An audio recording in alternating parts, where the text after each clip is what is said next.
Bom, pessoal do YouTube, mais uma vez estamos aqui gravando mais um vídeo. Essa história que eu vou contar para vocês hoje é continuação. É continuação da parte 1, o fazendeiro e a Índia. Quem morreu? Se você assistir essa segunda parte, não vai entender a história. Você tem que assistir a primeira parte para você entender a segunda. Vamos lá. Após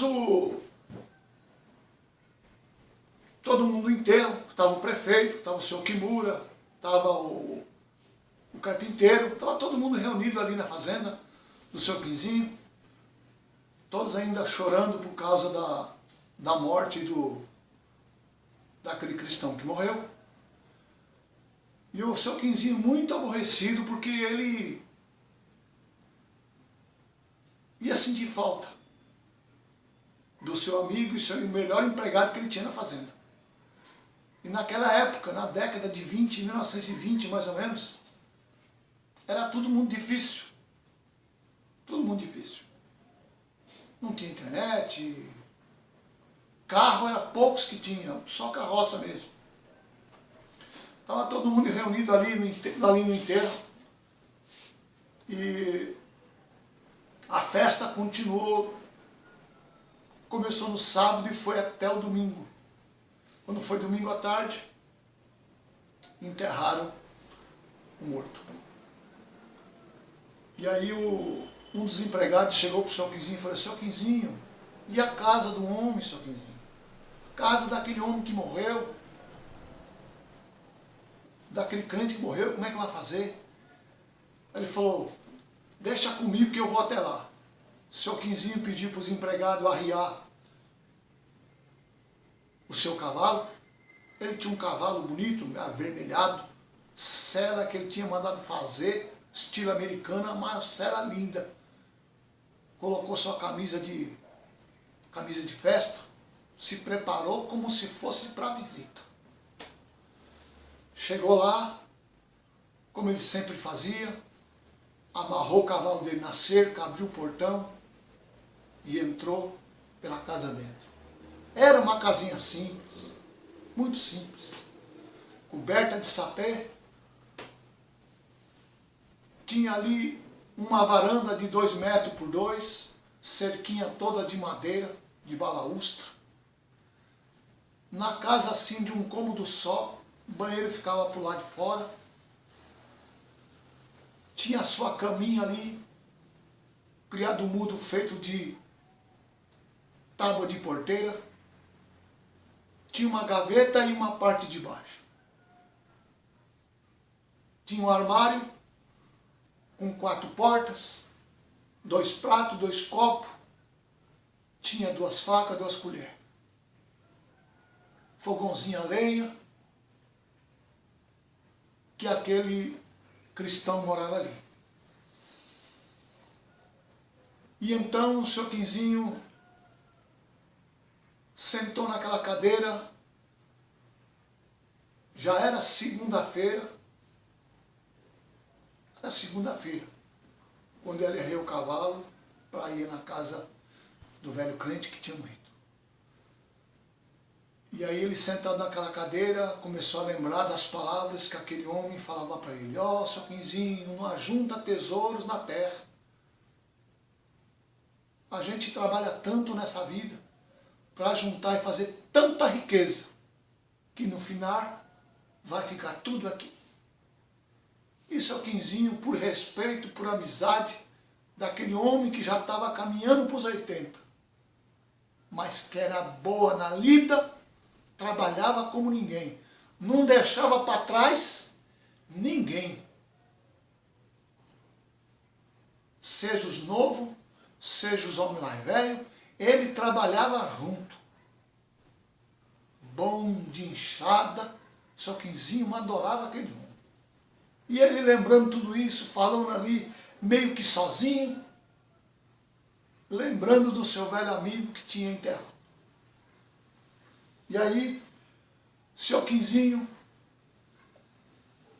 começou a examinar as coisas, abriu o criado mudo na parte na gavetinha que ficava do seu lado esquerdo da cama. Ele dizia: amigo, você morreu aqui mesmo. Você morreu aqui mesmo. Ao lado da sua cama. E abriu a parte daquela gavetinha ali, não tinha nada. Alguns poucos papéis, alguns rabiscos, mas quando ele abriu a porta debaixo do criado mudo, achou uma Bíblia grande assim, capa bonita, abriu assim e estava escrito Made in Germany, feito na Alemanha. E ele achou esquisito uma Bíblia vindo de outro lado do mundo, ali no criado mudo do seu velho amigo que tinha morrido. Era uma Bíblia. Naquela época não existia gráfica que fabricava a Bíblia no Brasil, elas vinham de fora, dos Estados Unidos, vinham da Alemanha. E aí ele começou a folhear a Bíblia, e no meio da Bíblia uma carta escrita do seu velho amigo. Ele abriu aquela carta, umas letras meio que mal feitas, com muito cuidado, ele conseguiu ler as palavras. Aquele homem, o seu amigo que havia morrido, ele tinha aprendido a ler e escrever sozinho, meio que malemar, mas escrevia. E ele lia muito pouco, com paciência. Ele já tinha lido aquela Bíblia várias vezes. Ele começou a ler aquela carta endereçada para ele, por seu Quinzinho. Dizia: ao meu amigo e muito estimado irmão, senhor Quinzinho. Ele dizia: amigo Quinzinho, quando o senhor ler essa carta, eu já estarei morto. Mas deixo esse pequeno recado para o senhor. Jesus te ama, e eu também. E este amor que Jesus tem pelo Senhor é um amor muito grande, muito grande. Ele quer o teu coração, Ele quer que o Senhor entregue a sua vida para Ele. E essas foram as palavras. Assinado, o seu amigo. Fechou aquela carta, pegou aquela Bíblia, e já os seus olhos marejados de água, saiu dali, sentou naquele banco que cabia 2 pessoas na varanda por lá de fora, do lado da porta. Era uma casinha simples, coberta de sapê, aquela varanda pequena, virado para o lado do sol, que muito de madrugada, quando o velho cristão acordava, ficava sentado ali, conversando com Deus.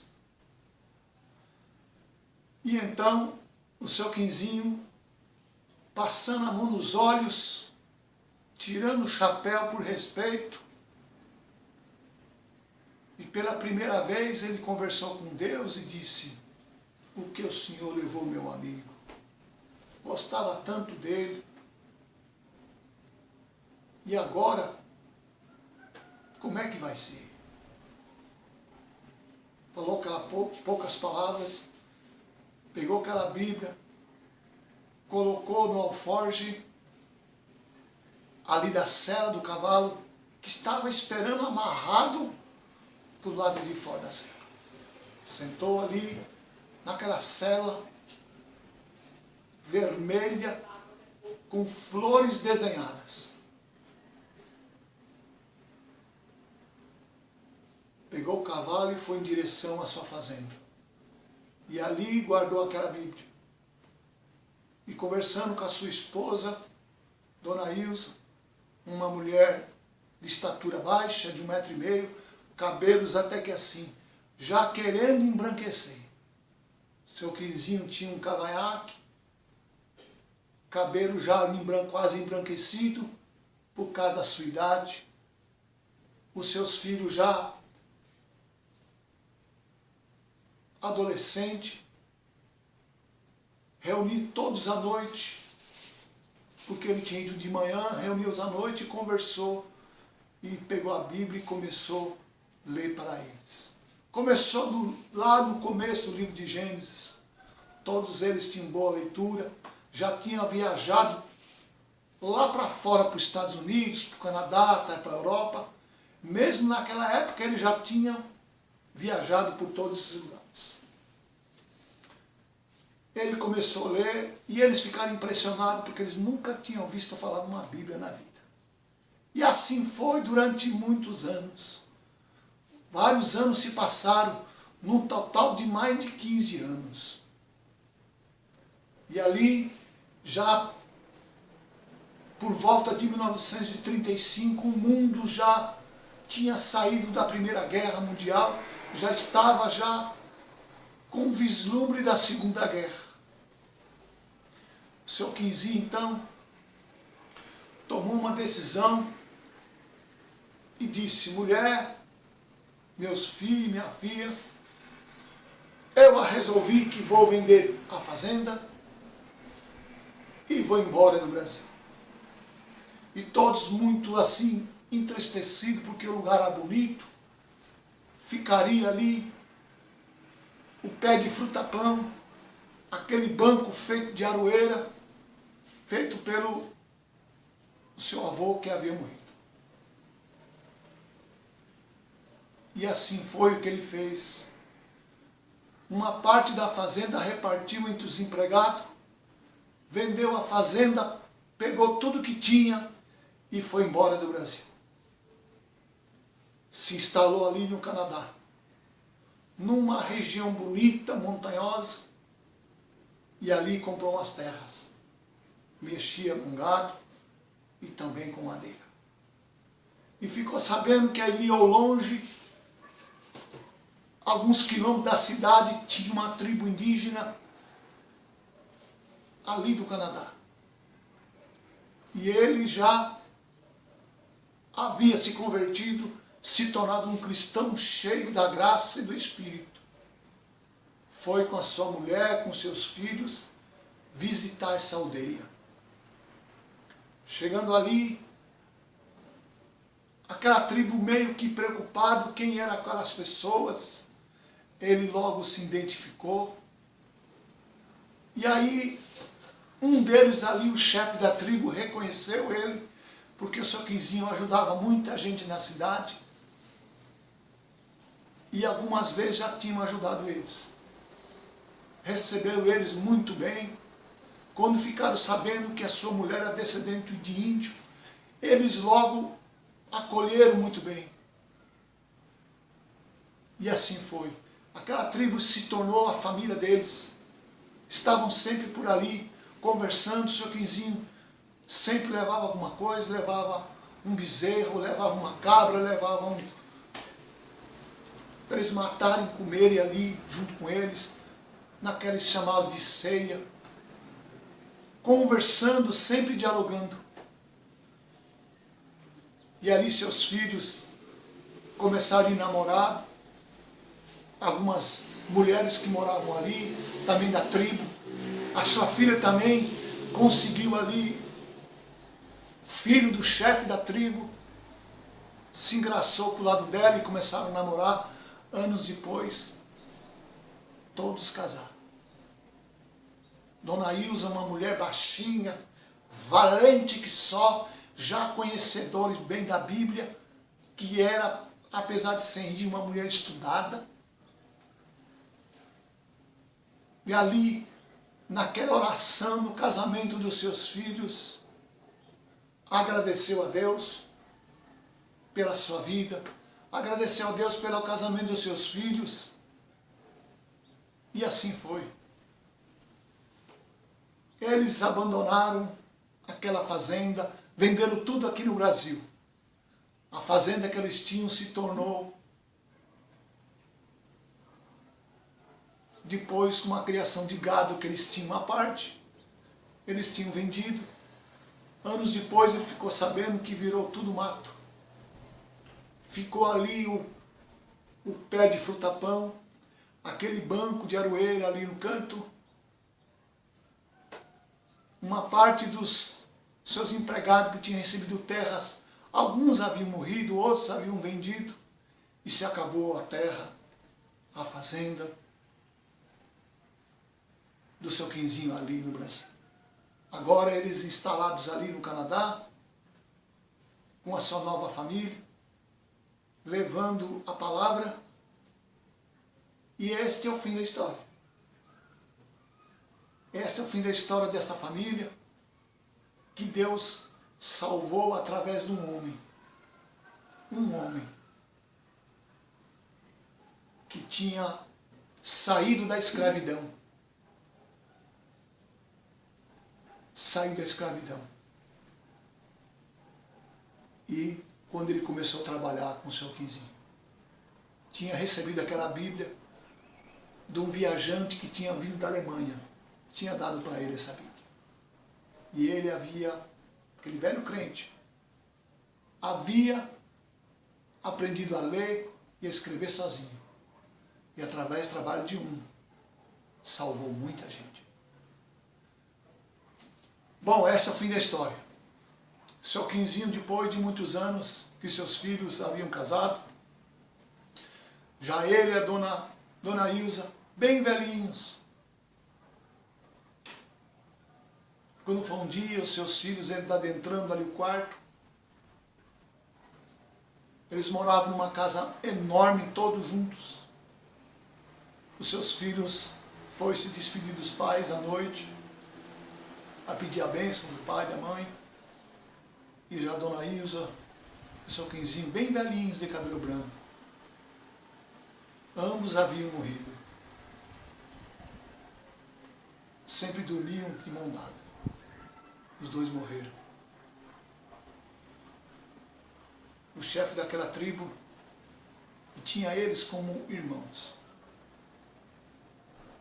ficaram vários dias se lamentando, chorando.